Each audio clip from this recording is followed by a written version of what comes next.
Hi guys, here with Jason Shaw. Thanks very much for being here, Jason. How are you? Yeah, very good. Very good. Good to see you, Cammy. For anyone that doesn't really know you, Jason, if you just give us a bit of background about what you do and some of the stuff you've worked on. Producer and mix engineer, working with a lot of the bands kind of in the psych, underground, garage rock scene.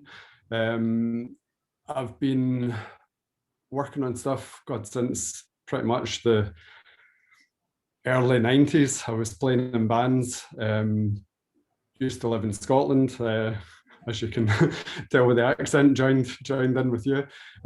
So I playing in bands all the way through the 90s, moved to Amsterdam in the 2000s, early 2000s, again playing in the kind of indie scene around the kind of start of the 2000s when the music scene in Amsterdam was really good at that time. Actually, it was great.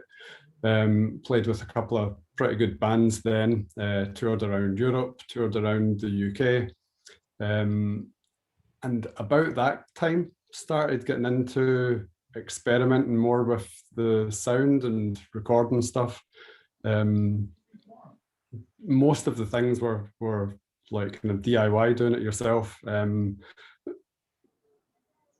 Kind of needs must. You get in and you record EPs and records and demos for bands, and just found that I really loved it, really enjoyed it. So started doing it a lot more, doing it for other bands as well, helping them out. Started getting some studio time, started working in other studios with bands, but always constantly as a kind of background whilst you were actually playing. That was always the main focus. And then maybe about 8 years ago, decided to go traveling. Me and my girlfriend traveling around the world, hit Cambodia, and everything changed there. Joined up with a band out there, the Cambodian Space Project, and that was kind of life-changing. An amazing time. Toured the world with them, toured America, Australia, all across Asia, all across Europe, the UK, played loads of festivals, and at that point kind of got what I see as my kind of big break into the whole mixing and recording thing, which was when we went in to record an album, Spaced Out in Wonderland, and did that with an amazing producer, Jim Diamond, who is from Detroit. He did like all the production for the Sonics, the first couple of White Stripes albums, loads of great stuff. Used to work out a place, Ghetto Recorders, in Detroit, and yeah, just learned so much from him and really saw what it was like to take that kind of part of your career to a different level. And from there, that was just hooked. Started working with a lot of bands over there, working in studios over there. And yeah, it's kind of been non-stop ever since, really. I've been working with so many bands, quite a lot that you're actually featuring, I've noticed. It's quite cool. It was like I've been looking at your YouTube site, and it's like you've been working with Julia and Kundalini Genie and Charlie Clark and bands like that, and well, yeah, it made sense to get you in because because as you say, I've interviewed so many people. And well, Jason produced this and Jason produced that. Well, yeah, get Jason in and have a chat with him. And definitely sounds like you've got a really cool history as well with all sorts of different stuff in music. Yes, I mean, because I was thinking about it, it was like 25 years ago. I used to run a music school, which is weird. I used to run a music school, and I was a guitar teacher. We had like about 70 tutors or something like that all over Scotland, and I was thinking, you know what it's like, time flies. It's like, how long ago was that? And I was like, what, that was like 1993, 1994, which is a wee bit mental. So I've kind of had a bit of everything, and been really lucky to have achieved a lot of the things that you kind of dream about, especially growing up. All I wanted to do was play guitar. That was the only thing from when I was 10 years old. I just get this bug, and I just loved music, and my family are really musical as well, so there was always music playing. My dad was a great bass player, great singer. My mum, she sings. My brother's an awesome singer. My sister's a great singer. Everybody's always been in bands, and you just, it was round about you constantly. So you have these dreams, and it's like, I want to play a big gig, I want to be on stage, I want to be good at what I do, I want to go on tour, I want to record an album, and it's, you start ticking these things off, and it just feels really satisfying, and it allows you to focus and really start thinking, right, where do I want to take this next? And for me, it was taking it away from what do I want to do for myself and more into what do I want to do for other people. And that's kind of like the buzz that I get now. It's not as much as I love playing gigs and still doing as much of that as I can. The buzz that I get is when you make someone else's record and you see somebody else's ideas or someone else's songs, and you try and you hear what it, or you sense what it is that's in their head and what they hear in their head, but they're not able to get that out onto record. And that's now the buzz. It's trying to do that for other people. What are you working on at the moment? I've got quite a lot on just now, actually. I'm doing an EP for Acid Rooster. I love that band. Their first album, their debut album, that came out a couple of years ago, was a massive success. It was really good. And they're just such a great band. So doing an EP with them just now, which is coming out on Little Cloud and Cardinal Fuzz. That comes out, actually, I think it's meant to be during a couple of months, because I'm just finishing mixing that literally this weekend, and then it's going off for mastering next week. Joe Cara from Crystal Mastering in Sydney in Australia, he's doing that, which is great because he's like the mastering engineer for King Gizzard.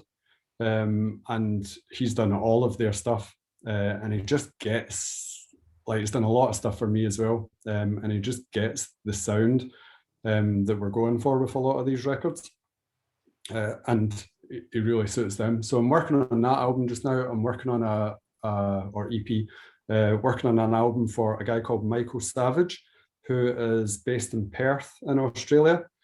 He's just an amazing singer-songwriter who, it's a really eclectic album. It covers so many styles, but it sounds to me as if it's just from a different time, like a different time in the past, yet it's fresh and new. And it might be that kind of Australian influence that you get through bands, especially in the Perth area, like bands like Tame Impala and Pond and things like that. They seem to have this really good understanding of kind of, or certainly a band like Tame Impala used to, not anymore, but they have a really good understanding of what made music great, especially in the 70s and late 60s. Yet they're able to translate that and make it sound completely fresh and new. So many great Australian bands at the moment, even through to bands like King Gizzard or the Murlocs, who are doing that kind of classic sound but making it sound so fresh. And Michael's got his own thing going on. He worked a lot on this album with Ricky Maimei from Brian Jonestown Massacre. So I know that he certainly gave a lot of influence to the album and help to Michael. And I think somebody of his knowledge as well, just being able to create those song structures, has been great. So I'm excited about that one. I'm in just now recording this week and next week with Robbie from Kundalini Genie, another one that you've been speaking with, and we're working on his 5th album, which is great. I'm loving this one, actually. He's kind of been a big part of my development over the last few years. I met Robbie 3 years ago now, and we've already done You're the Resurrection, It's All in Your Head, and 1111, the last 3 albums, and we're now working on this new album, and it's different. if you know his music well, which I'm sure you do, the songs are usually very dense, long, kind of introverted, really 7-minute psych epic masterpieces, which I've loved. I absolutely love that about his records. But I think the most that we've had on any record's 7 songs. And this one is like, they're all shorter songs, and they're a lot looser and a lot dirtier, and it just shows a different side to the band. So I'm really enjoying that. It's a good record. And we've already started planning as well his 6th album, which we're going to be recording with Mark Gardner from Ride, which will be cool. We're going down. We were actually supposed to be doing this album with him, but because of COVID, we couldn't. We couldn't get down to Oxford to work with him. So yeah, we'll hopefully be doing that later this year, which will be really exciting. What else am I working on? I'm working on the new Julia album.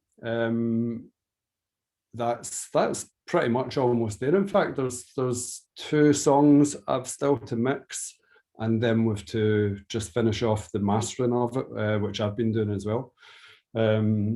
So that should be done quite soon. Holy Spirit of Nothing, another band from Austria. I'm just finishing their EP. Been working on that for a while, actually. They're a great band, and looking forward to people hearing that. And also, what else am I on? Tibetan Miracle Seeds, which is a great band from another band from Scotland. And that's going to be released on Fuzzed Up and Astro Moon Records. An amazing album. We've been working on that for actually a long time. It's been about a year that we've been working on this album, and it is a bit of a masterpiece. It's fantastic. So much time and effort's been put into this record, and it just reminds me of, might sound a bit extreme, but it sounds to me like something like Electric Ladyland by Jimi Hendrix. It's just the way that the songs go into each other and develop and kind of follow in on each other and conceptually.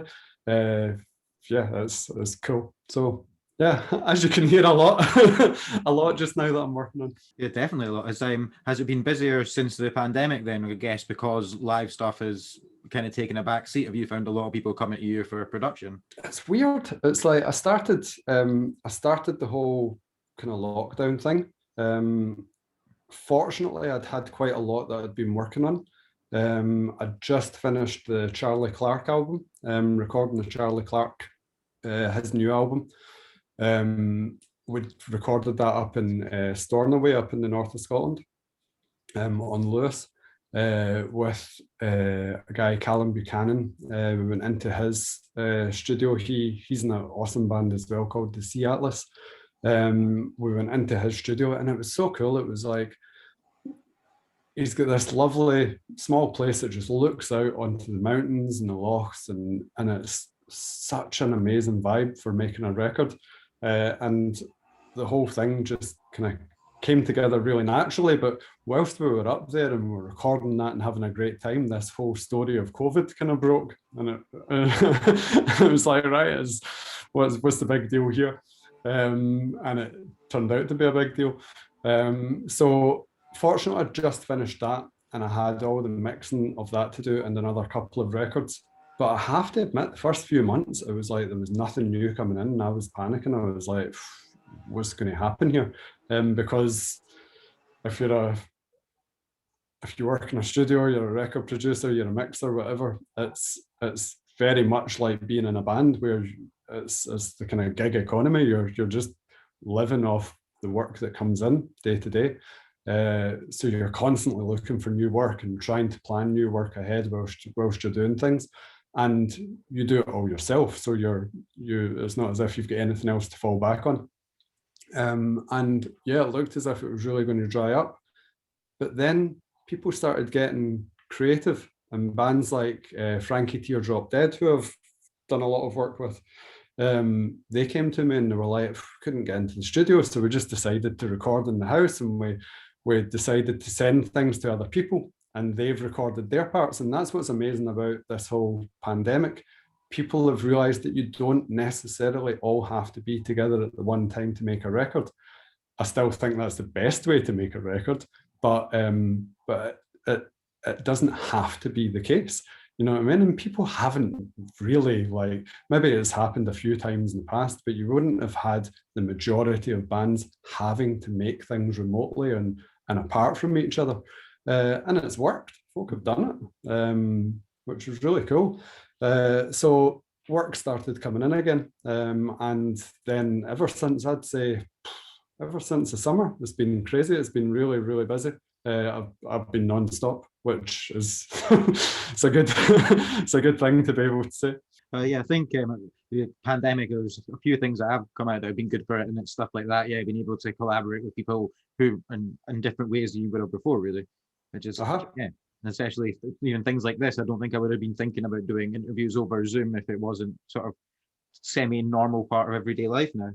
No, definitely, without a doubt, it's.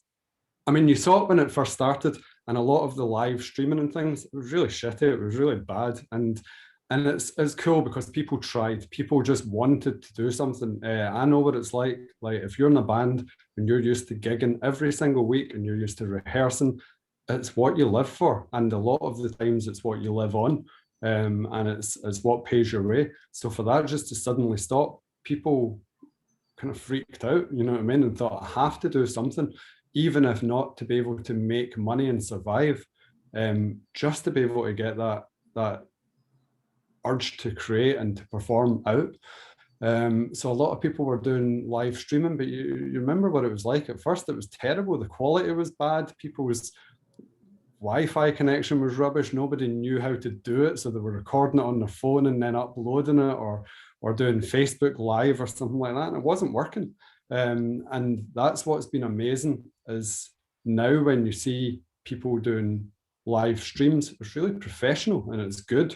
Yeah, it's not going to a gig and it's not the same, and it never will be. But it's shown that there is a kind of a market there for it, that people want to be able to sit at home and watch live music, and have that feeling of being at a gig. So if it's done well, I think that could be a really good thing that comes out of this, because it can only mean more music, and especially in these days when things aren't what they used to be. You don't bring out a record and sell millions of them and make a fortune anymore. That just doesn't happen unless you're one of a tiny handful of bands. Everything's a lot smaller now, just because there's so much people rely on Spotify or rely on downloads or whatever. So when you sell records, you're really lucky if you're selling a couple of thousand records. You know what I mean? So I think that's something that can really help bands, is the fact that if you're not gigging, you can also be doing live streaming. And I think it'll develop. I think probably this time next year or in another 2 years, it'll be something that we all just take for granted, and that maybe people pay for, and maybe bands can actually make money out of. That would be good. That would be really good. Between the sort of last two lockdowns was Gorillaz, and they did it from the O2, but they did it in various cinemas. So I went to the cinema, and that was obviously a much bigger scale and all sort of effects and various things going on. But that was quite cool, and that, I guess, is kind of seeing what it could be like definitely in a few years, and it could become quite normal. And I much preferred when I saw them in Glasgow when I was standing in front of them. But during a pandemic, to see live music, it was still great fun, and it was great. Exactly, because if you think about it, I mean, when you're probably the same as me. When you grew up, you used to watch videos all the time, right? And you watched videos of, or I'm saying you're probably the same as me. When you grew up, you might be a lot younger, but or DVDs or whatever. But you used to watch a lot of music videos, right? And it was a big part that, as well as listening to albums, you would also watch this. And folk maybe don't do that as much these days because, again, there's not that culture of having a lot of shows like The Word or The Tube or whatever, where you just had great music on all the time. on TV, and people were kind of used to that, and therefore you watched gigs on video or on DVD, and it's not such a big thing now. And I hope that comes back through this whole streaming thing. I mean, you look at what Levitation over in Austin have been doing, the guys from the Black Angels, and they've done some amazing live streaming things. Things like the Black Angels, or did you see the one, the Dead Meadow one that was brought out a couple of weeks ago? Yeah, I saw like a clip of it, but I've not seen it properly. It's amazing. It's absolutely amazing. They'd found this awesome location, and they've just gone down to it. They've set up the whole light show there. It's outdoors. It reminds me of like something like Pink Floyd live at Pompeii. You know what I mean? Whereas they wouldn't have done that if this whole situation hadn't been around, and that's really cool because it's now something that people can keep. And like when the Dandy Warhols had the anniversary of 13 Tales of Urban Bohemia, they done that live stream gig because they were due to be doing a tour for it, and hopefully the tour will happen once this is all over. But that was also an amazing show, and they just used a venue, they recorded it, and it's brilliant. It was really cool and done at a really high quality. So it kind of makes you think that, I know that I've been speaking to Tim from Inkfish about this a lot, is the possibilities of gigs in the future also being streamed, so that, yeah, you can go to a gig, but if you can't make it to that gig, you could still watch it at home. Could be really cool, and maybe that's where this whole streaming revolution will actually take us, that you could have a gig or a festival, and rather than a couple of thousand people being there, you could have 20, 30, however many thousands people watching at home. Could be really good. There's no scale, I guess, when it comes to the internet. It can be everyone and anyone, really, which is exactly. It could be good for the bands. It could be very, very good for the bands. So yeah, there's an awful lot of negative with COVID, but there is, some positives that have come with it. Some. just a little, but yeah. A little bit. You mentioned a bit about sort of staying in Cambodian Space Project and staying in Southeast Asia. What is it like over there as a producer and an artist compared to like the UK? It's night and day. I mean, I absolutely love it there.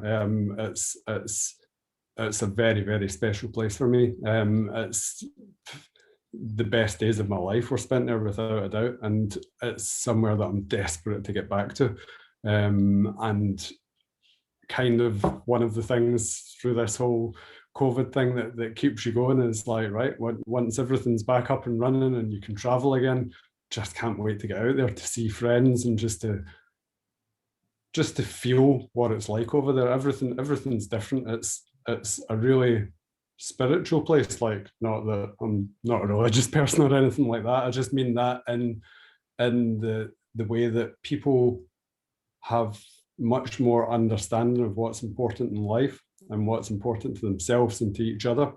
And there's just this, although there's chaos, there's this calm throughout the chaos, which is the way that everybody kind of looks out for each other and focus more on what's important. And I just love it. It's just an amazing place to be. It can be crazy. I mean, it can be like the Wild West, because I remember recording an album out there. We did it was weird. When we'd finished the last Cambodian Space Project album, it got a lot of play on Iggy Pop on his Radio 6 show. And he absolutely loved it. And he wrote to us, he was getting in touch, he was playing it all the time, speaking about it on his radio show. And he'd been in touch with the band, actually saying that he wanted to do something with the band, and that he'd been a kind of follower of us, right? Since a friend of his that lived in Hanoi in Vietnam had turned him on to us. And this was cool. It was like, man, fuck. Iggy Pop's like one of your heroes of your life, you know. It's like to hear that kind of thing is just insane. It's just mind-blowing. And he'd said, oh, can you send us some stuff? So it was so weird. Like, Julian from the band, he ended up sending him like records and t-shirts and things like that, and it's like I'm sending stuff to Iggy Pop. It was too weird. So it kind of got us thinking when he spoke, and he was saying that he saw a lot of similarities between the way that things were when the Stooges started, and when punk started, and when really early days of rock and roll, especially in a city like Detroit. He was saying that it was so rough and raw, and you hear that on those first Stooges albums. Everything that they were saying, they meant. You know what I mean? Like, I don't believe that 90% of people mean what they say anymore. They just try and say it to sound cool or whatever, you know what I mean? But nobody really means it anymore, because it's hard to. You can't. Rock and roll is all about hardship and about raw emotion and about anger and about frustration or about love or about whatever, you know what I mean? It's always extremes. Like, rock and roll has to be about extremes. That's the whole point of it. And if you live in a society where things are quite easy, then you can't mean it. You know what I mean? It's like, you might think you do, but you don't. So that's what I loved about being out there, is that things are hard and things are stark and in your face. And the good is amazing and the bad is horrendous, and there's really nothing in between.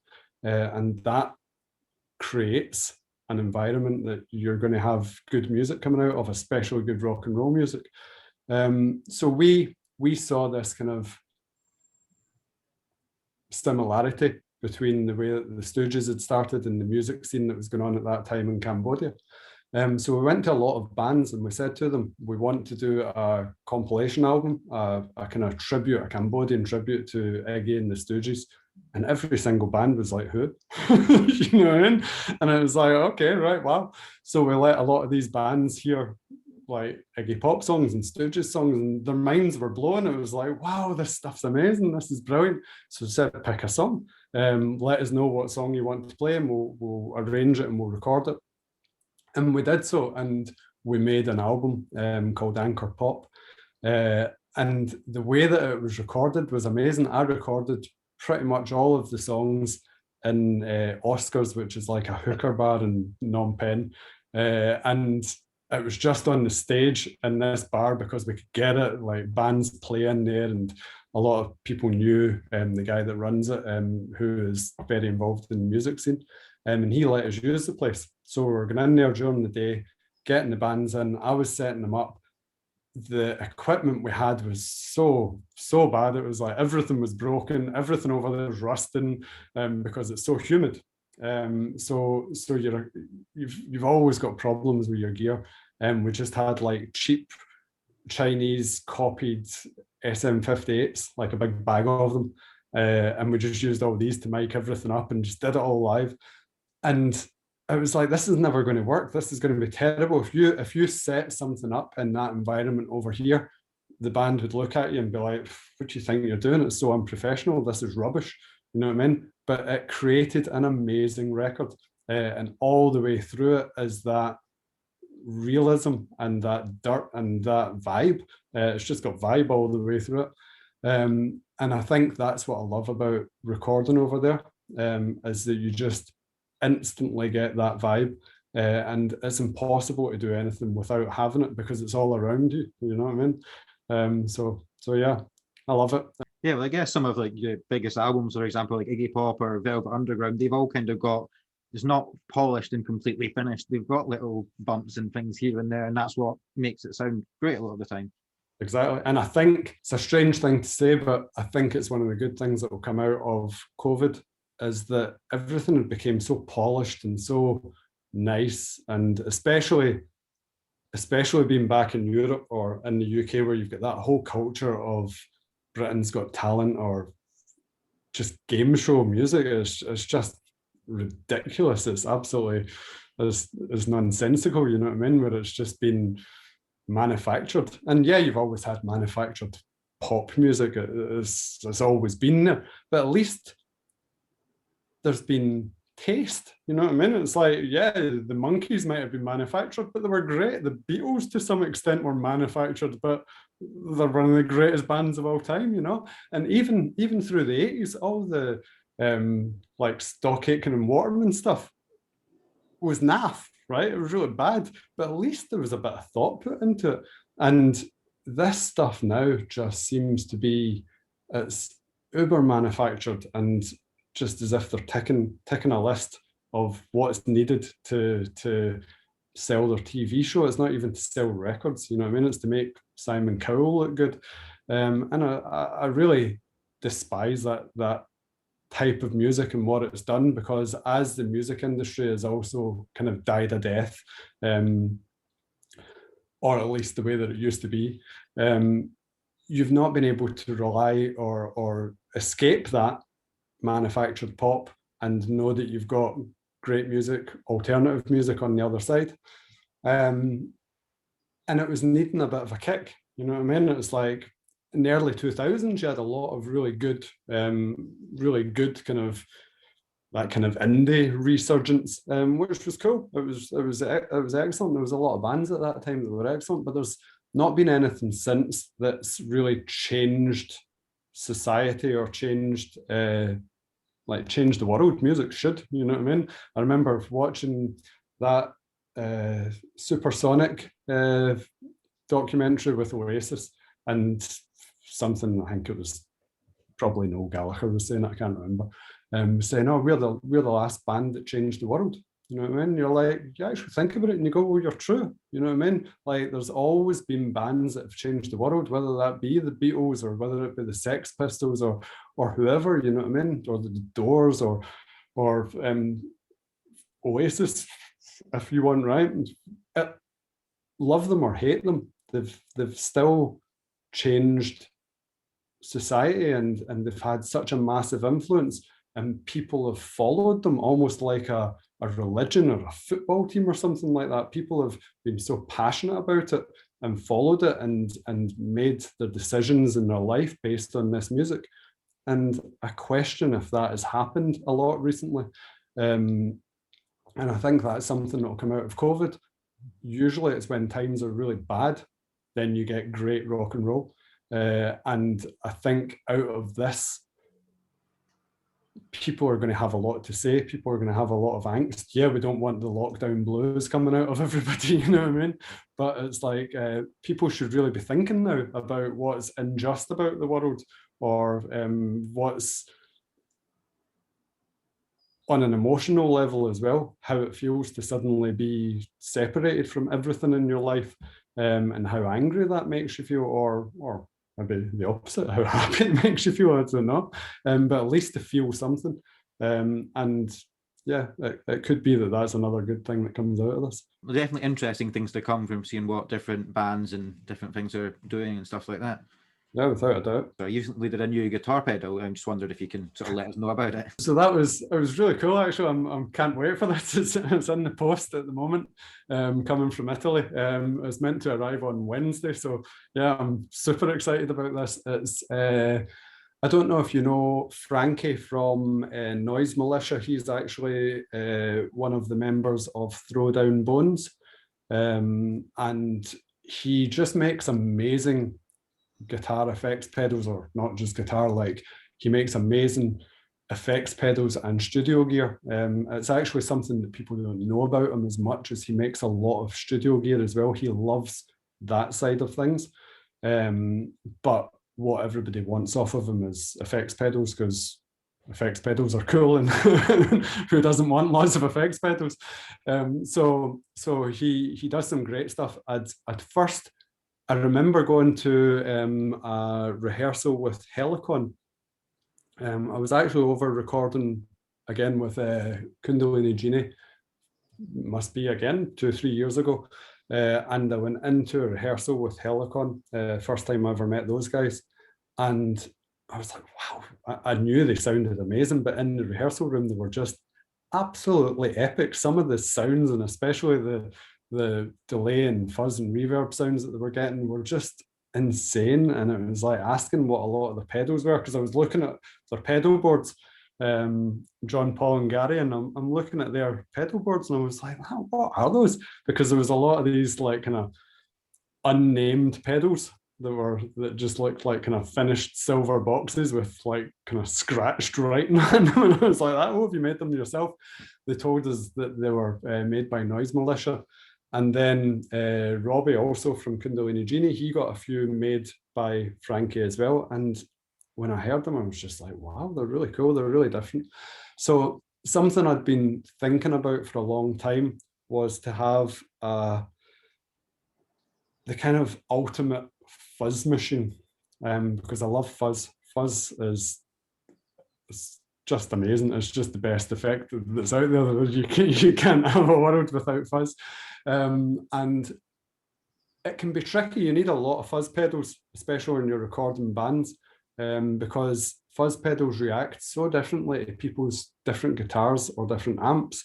For example, you might have like a Telecaster or a Gibson 335, and depending on what amp, one of them will sound amazing through a specific fuzz pedal and the other will sound terrible. You then take it on to the concept of wanting to run other things through fuzz because fuzz is great. So you want to put bass through fuzz, you want to put synths through fuzz, you want to put people's vocals. And that's where you always run into problems because it's such a temperamental tool. So I always had this kind of vision of what if you had something that does everything, that can cover any instrument.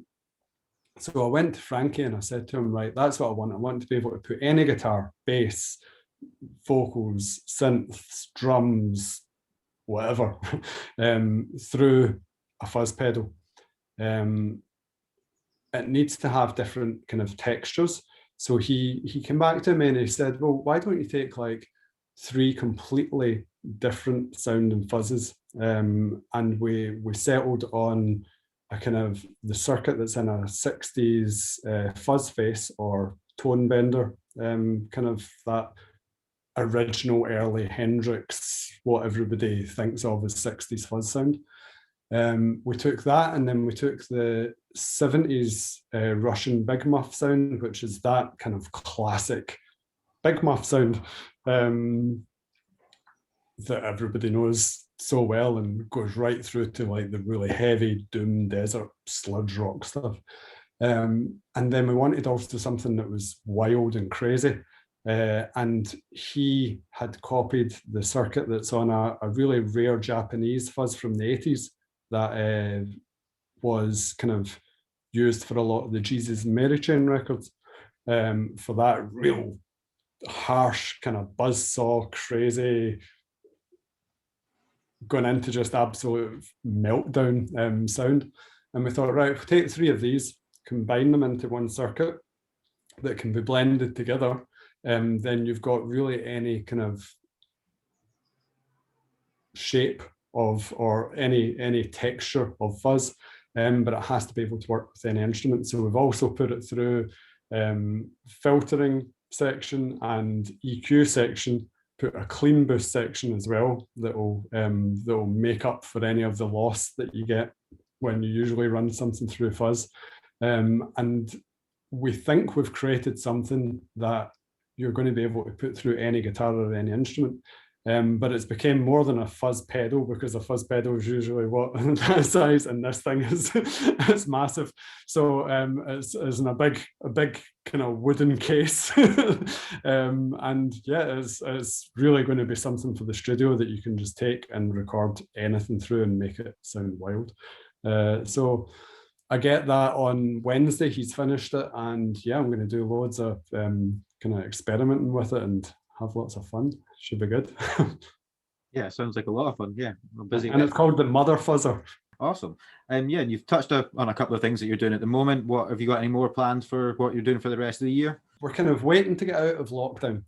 I just moved over back to Scotland after being in Southeast Asia for 7 years. I was back in Amsterdam for a year, just over a year, and recently moved back to Scotland. I'm going to be working with Luigi in Dystopia Studios in Glasgow, but everything's closed just now because of lockdown. So it was something that we thought we'd be able to hit the ground running when I got back over to Scotland, but it's not been the case. We've had to kind of wait. So I'm really looking forward to things just easing off a bit, and can actually get in there and have a base there to record bands, because I really want to get involved a lot more with the scene in Scotland. I love the music scene in Scotland, and Glasgow has always just had this amazing vibe about it. There's always gigs pre-COVID. There's always gigs every night. You can always catch bands. There's not many cities where you're actually able to go, God, I need to go between gigs tonight just to be able to catch everything, you know what I mean? And I'm looking forward to that. I'm really looking forward to getting involved with the bands here. And I've been building up some good contacts. So got quite a few things kind of lined up on that side that will be kicking off and recording. I'm also going to be working on the new Black Heart Death Cult album. They actually just released a record. They've got a record coming out next week that they've had made for now quite a few months, and that's been delayed because of COVID as well. So they're ready to go in and do their next record. And I don't know if you know that band or not, but I love them. They're fantastic. And the demos that they've been working on for this new album are different level. It's wild. It's absolutely insane. They're really going for just this all or nothing approach. And we've been speaking about the guitar tones on it especially, and it's just going to be it's like going to be kind of praying to the god of guitar, you know. It's just like so many layers of tones of guitars, and again, lots and lots and lots of fuzz. So yeah, I'm looking forward to that one. I've also got quite a lot of gigs hopefully coming up when gigs start up again. As I said, I was working with Charlie Clark on his record, and I'm going to be gigging with him when he is able to tour the record. So we've got a lot of things planned that are kind of penciled in, things like the Creation Day festival, because the album came out on Alan McGee's new label, which was an amazing thing. That was pretty cool to be a part of. Things like the Shine On Festival down south, that's something that we're also going to be playing. I've been speaking to Robbie as well about when things kick off again with gigs. He would love to get us in playing as well with them on some gigs. So I'm kind of looking forward to that part of things. But we'll be very busy with recording as well. And then the final part of the year, if possible, I don't know how things are looking, but I'm kind of scheduled to be going over to record again in Cambodia for a few months. And I've got 5 albums that I'm supposed to be recording over there, that we're penciled in for the end of the year, but everybody's being flexible and see what happens with travel. So yeah, should be an exciting year. Lots happening. Yeah, definitely. Yeah, a lot of plans. So hopefully, hopefully it all can go ahead. Yeah, hope so. Awesome. Well, yeah, Jason, thank you very much for talking to me today. That was awesome. Thank you, Cammy. Yeah, thanks very much. All right, mate. Right, I'll speak to you soon.